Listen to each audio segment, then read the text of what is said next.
All right, we're running the Hatfield SAS 28, semi-auto, 28 gauge, of course. We've got buckshot ranging from number 4 buck all the way up to quad buck. Double lot, number 2. I think I have one single lot load, but we'll see what we have. We're gonna pattern at 30 yards today. Let's get to it. Alrighty guys, we got here brand new prime 3-inch 28 gauge Fiocchi Hall. It's loaded with 18 grains of blue dot, gas seal off a claybuster wad, fiber cushion wad, and 12 pellets number 2 buck, mixed number 47 buffer. We're going to run it out of this Hatfield here at roughly 30 yards. What choke's in this gun? Full. Full choke. Once again, this is dang it, 12 pellets and number 2 buck. Let's see what it does. This is the first time we've ever shot buckshot out of this gun, period. Yep, I'm going to hold dead center. And something cool today, guys. This is a handy little trick here. Our paper we're patterning on is actually old wrapping paper, but on the back of it, it's marked out inch by inch, you know, squares, kind of like grid paper. So you cut a straight line. Well, we're going to take advantage of that. That way we can, you know, roughly see our patterns. Yep. But I guess that's enough talking. We're running out of light. No tape measure required. I'm probably going to get smacked by that hole. Oh, yep, right in the face. How many pellets was that? 12. Like I was mentioning in the loading video, the gun does not like 3-inch shells. It is chambered for 3-inch, but it always does that to him. And that one actually extracted, but usually it won't. Alrighty guys, you know, for 30 yards, number 2 buck out of the 28 gauge. It's not too horrible, I guess. I like it. It's pretty good. If we just want to go from a straight line to here, I mean, that's 1, 2, 3, 4, 5, 6, 7, 8, 9, 10, 11, 12, 13, 14, 15, 16, it's like an 18-inch spread from not bad. The farthest to the farthest, though. We got the majority of them right here. There's, let's see, that's not one. 1, 2, 3, 4, 5, 6, 7, 8, 9, 10, 11 on paper. And if you get to looking, there's still a piece of leaf stuck where the 12th pellet. Yep. Total spread might be 24 inches, but yeah. The group in the center is awesome. 1, 2, 3, 4, 5. When we go out to here, 6, 7, you know, like 7 or 8 inches from there to there, and you know, 4 or 5 inches wide right there in that little cluster. That's not bad. No, not at all. I mean, and yes, it was conventionally loaded. Yeah. Next, another 3-inch load, 22 grains of little gun, claybuster wad with the pedals and all, 20 pellets of number 4 buck and mixed number 47 buffer. Aiming dead center. I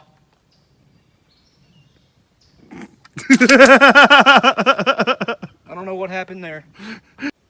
Okay, this is the same load, identical. This one's roll crimped. That last one was fold crimped. What happened there is I cut the midsection of the wad, the crush section. I cut it in half to be able to fit for the fold crimp. And I think it was just a poor seal, but this one is roll crimped, exact same load date as the last shell. I want to mention that we had to pull the barrel off the gun. Yep. There was a wad stuck in it. We're not just blindly sending another one home on top of it. Always do that. Right, if you guys seen that, that haul was way too long for the action. Yep. Here we go though. That one felt good. Same thing. It's got horribly violent extraction. Yep. Gun's way overgassed. Otherwise, the crimp and everything looks fine. It's just this gun does it with all 3-inch shells, even factory. Where'd the primer go? Huh? Where'd the primer go? Good question. Anyways, that happens with all factory 3-inch shells, reloads, and all. Okay, this one's pretty good too. That was 20 pellets of number 4 buck. We've got 1, 2, 3, 4, 5, 6, 7, 8, 9, 10, 11, 12, 13, 14, 15, 16, 17, 18. Yep, 18 on paper at roughly 30 yards. And this group right here, great, even coverage. Very few patches in it. That's actually pretty consistent. I'm pretty happy with that load. All right. Okay, I don't know if you can see it on his video when I was talking about it being like sectioned off in grids. But, you know, like that's an inch, that's an inch. Just to clear that up. On to the next. Alrighty guys, this one's a 2 3/4 28 gauge. Loaded with 17 grains of HS6, which on side note, I really like that powder. Gas seal off claybuster's wad with fiber cushion. 8 pellets of number 2 buck with 2 pellets of number 4 buck and mixed number 47 buffer. This one's a duplex round of sorts. Yeah, the 2 pellets of $4 is just so it's a 3/4 ounce load. Right. Well, oh, come on now. Still at roughly 30 yards, still gonna hold dead center, and still probably gonna have a bad pattern. No, I'm joking. We hope it's good. Well. That one sounded pretty good. Oh yeah. Alrighty guys, I pulled it high on this one. It happens, you know, human errors to be expected, but we've got all 10 on paper basically, if it wasn't tore out right here, that is. But not too bad of a group. We've got 1, 2, 3, 4, 5, 6, 7, 8, 9, and the 10th one's right there where my fingertip is. Yep. That's actually a really good pattern. Yeah. The 2 number $4 pellets, one right there, you can clearly see it's smaller than the one right there, and the other number $4 pellets up here. But yeah, all 10 and a pretty good pattern. Yep. Maybe a 10-inch circle. Okay, 2 3/4 inch Winchester AA. This one's got 17 grains of HS6, claybuster wad, pedals and all. 15 pellets of number $4 and number 47 buffer.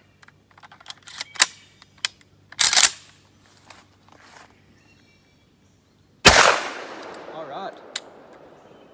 It's chucking those holes out pretty far. This gun is horribly overgassed. Yep. But that's good because it'll cycle any 2 3/4 inch load. There it is. Huh, I guess it didn't launch that one very far. But, you know, it's still, hull looks great. I mean, there's ever so slightly of a ding right there where that extractor is absolutely grabbing them. See, these two, that gun will run pretty much any 2 3/4 inch load without fail because we fired literally hundreds of these. But it hates 3-inch shells. Yep. Okay, guys, that one's awesome. 1, 2, 3, 4, 5, 6, 7, 8, 9, 10, 11, 12, 13, 14, 15. I think he may have forgot to patch one of the holes, or maybe I had 16 pellets in there. I'm not sure. I patched them all, so you had 16.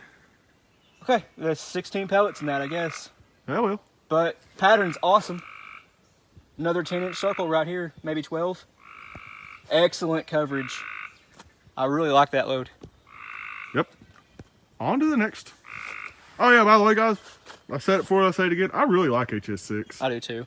This seems to be an awesome buckshot powder, and everything we run it through, from 12 gauge to 20 to now 28. It's good in all gauges. Yep, 16. I wish it wasn't $40 a jug though. Yeah.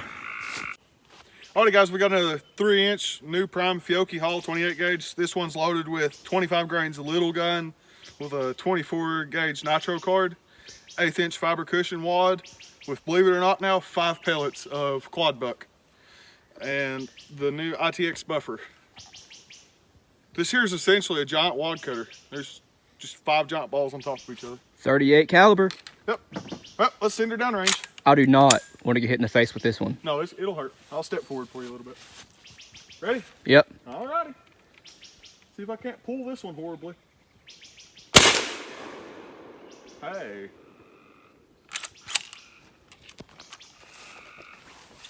That one was underpowered. I had powder fall out of my arm. Really? Yeah. Not enough compression on it. I had Back to the drawing board with the little gun loads. flecks of powder on my arm. It didn't tear the brass up either. Nope, it didn't eject it. I manually racked it. I seen that. Right. We gotta go back to the drawing board with these. Yeah. Alrighty guys, we got 2 right there out of the 5. Now I ain't convinced that they just didn't go trucking through that thing, but you know. What As do you expect? can see, there's no other holes on that. That's 2 pellets right there, side by side. Quad buck. Yep. Like I said, back to the drawing board. Yep. Okay guys, it's getting dark, so this is gonna be the last load we fire. It's a once fired federal haul. Actually, I think it's like 3 or 4 times fired. 12 grains of green dot, claybuster wad, 14 pellets of $4 and the ITX buffer. I expect this one to do pretty well.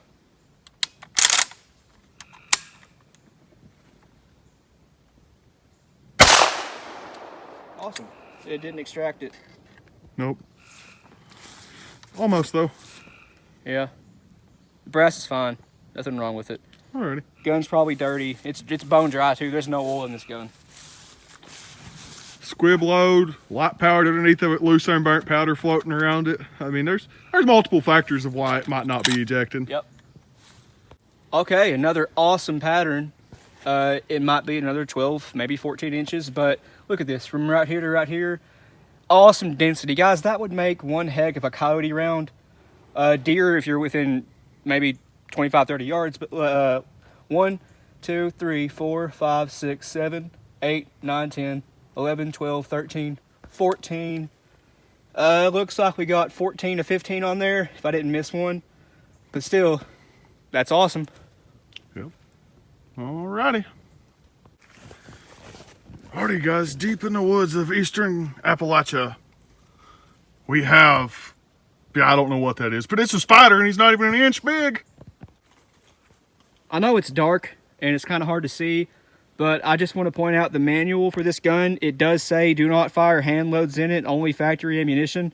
So that's probably one of the issues we were having today, but I can tell you right now, with factory ammunition, this gun will eat every round you put through it flawlessly. Cycles it just fine. It's dead nuts reliable, but as you guys seen with little gun loads and stuff like that, it just don't like it. The 3-inch shells, it hates those. But anyway, well, thank you for watching, and we'll see you in the next one. You got something to?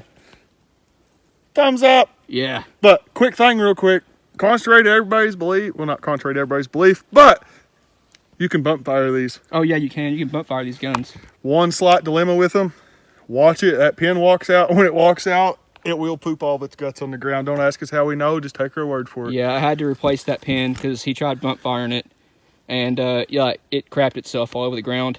I had to buy a new pin, flare out both ends of it, and beat it in with the mallet.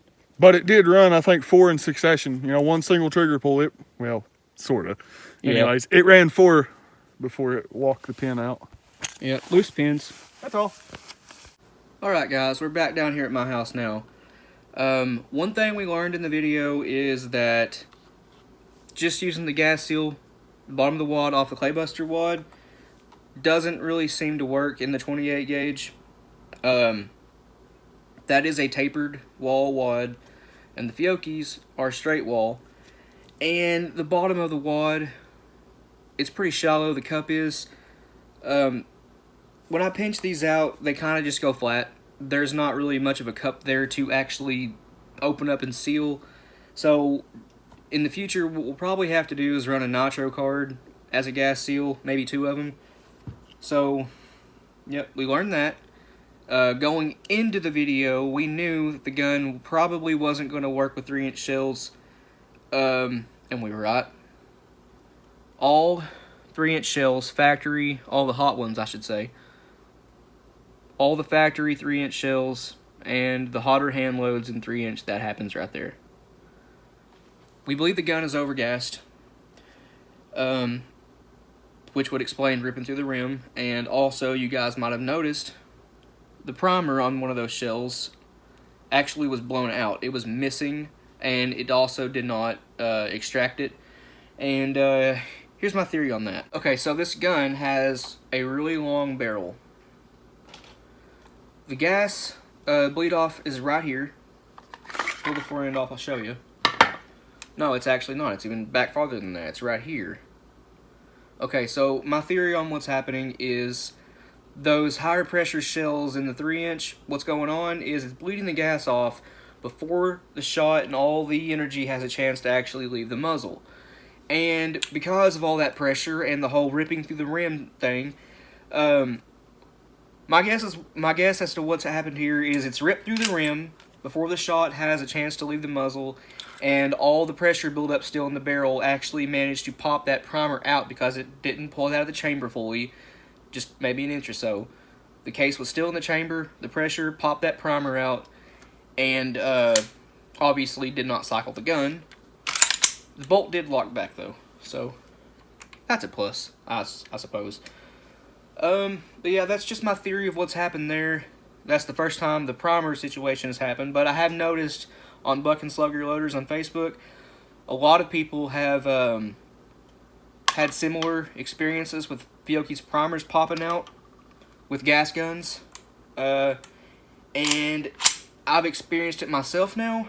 I'm not sure if it's because of the same issue, but, well, that was just my theory of what's happening with this gun. But yeah, other people have had Fiocchi shells do that too lately. Now, the gun being overgassed isn't totally terrible. All it means is that anything 2 3/4 inch you put in the gun, it's gonna eat it if the gun's clean and oiled. We'll get into that in a second here. This isn't even all of the ammo that me and Josh have put through that gun. Some of these are reloads I've fired out of my single shot, but originally all of these would have been through the semi-auto Hatfield. This is about half, not even half, of what we fired. We probably put close to 300 rounds through that gun in the 2 years I've owned it. And being honest here, that gun has not really given us any issues. The only times it's jammed is because we were doing something stupid with it, like shooting it upside down, shooting it like a pistol with one hand, trying to bump fire it. Another thing that happened with the bump fire is, well, the pin right here that holds the trigger group in. Now, when I got this gun, I noticed right out of the box the pin was loose. If you turn it to its side and rack the bolt, it would sometimes just fall right out. So what I'd done is just super glued it in place. And that worked for a while. But I guess whenever we were bump firing it that day, the super glue had decided to give out on us. So Josh managed to get about 2 or 3 rounds off. And then the gun decided to dump all of its innards all over the ground. Now, it took us a good minute to find all the parts. I got them all, though. All those little springs in there, we found them all. They were in the grass, on the dirt, in the gravel. But, yeah, we managed to find them. And got it all back together. The guys at Hatfield were pretty helpful. And to solve the pin issue, what I did was take a brass rod, cleaning rod, and turn that into a makeshift pin. I had to follow it until it was just right.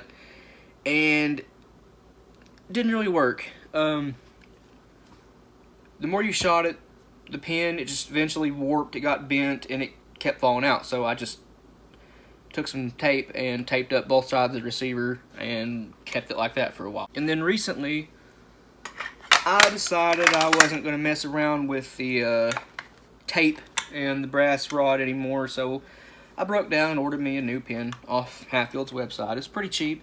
It was $8 total. Pin was $3. Shipping was $5. $8 for a brand new pin. Yeah. Well, no, when I got it, it's still way too loose. Put it in, turned the gun sideways, racked it, fell out first time. So I wasn't having that. I took the pin outside and a hammer, and I beat it off the blacktop, both sides, and flared the pin out just a little bit, and then, well, as you guys can see, the pin is in there now, and it ain't coming out. I did break a rubber mallet, trying to beat it back into the gun. I don't have it in here. I don't know where the mallet went, but yeah, I broke my rubber mallet. That's how hard or how well the pin fits now. So, won't be having that issue anymore. Now, it did give us a few hang-ups today with the all loads, really, but that is just because the gun hasn't been cleaned since the first time I shot it. I was at my other friend Zach's house. We put 2 boxes of shells through it. I brought it home and cleaned it. Wiped everything down, oiled it, got all the crud out of it. Looked good as new. And then I decided I was going to torture test it.